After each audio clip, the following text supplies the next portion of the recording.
I'm Professor Stephen Coleman, and I've spent many years researching and writing about political communication. I'm interested in how politicians speak to us, how we speak to them, and what we think of each other.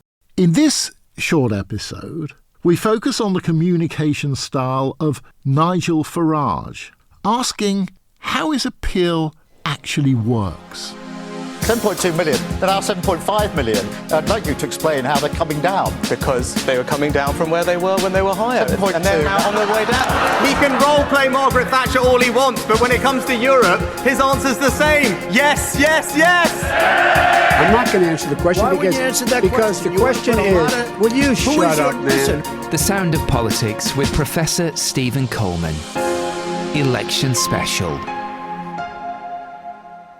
When politicians speak about what is going on in the world, they have two options. They can speak in terms of things happening to people, or they can speak about people as the authors of their own circumstances. Let's just listen to Nigel Farage. The roads are clogged beyond imagination.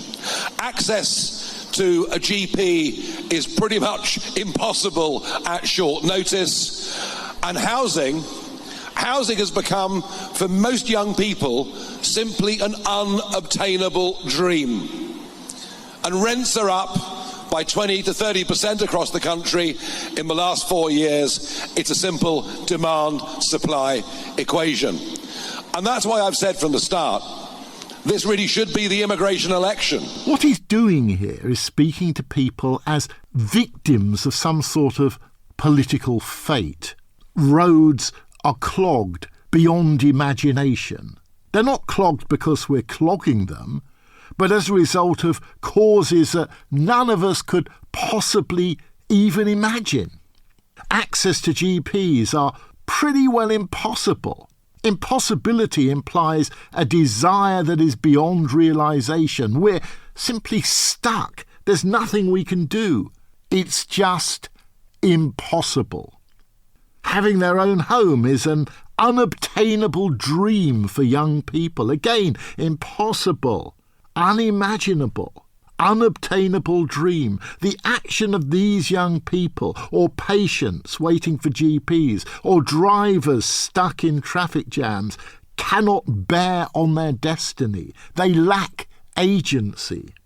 Now, Farage is not the only political leader who tells people that they lack agency.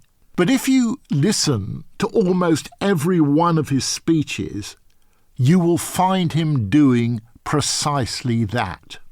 What such politicians are saying to people is that for some reason, and it's usually an ideologically framed reason, there is nothing that they can do about their problems except rely upon the politicians to address this overwhelming and overriding cause.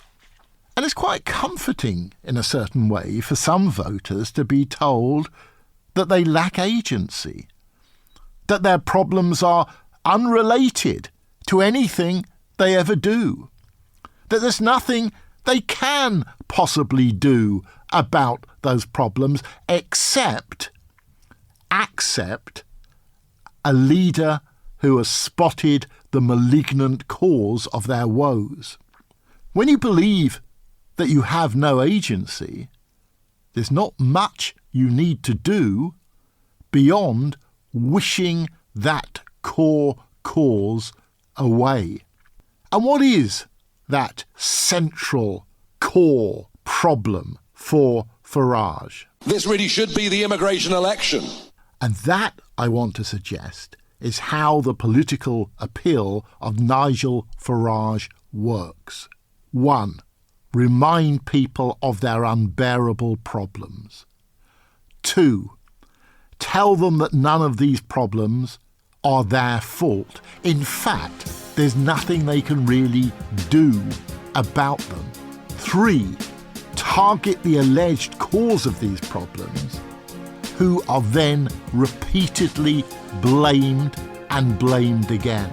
4. Just leave it to the leader to take them on, sort them out. get rid of them.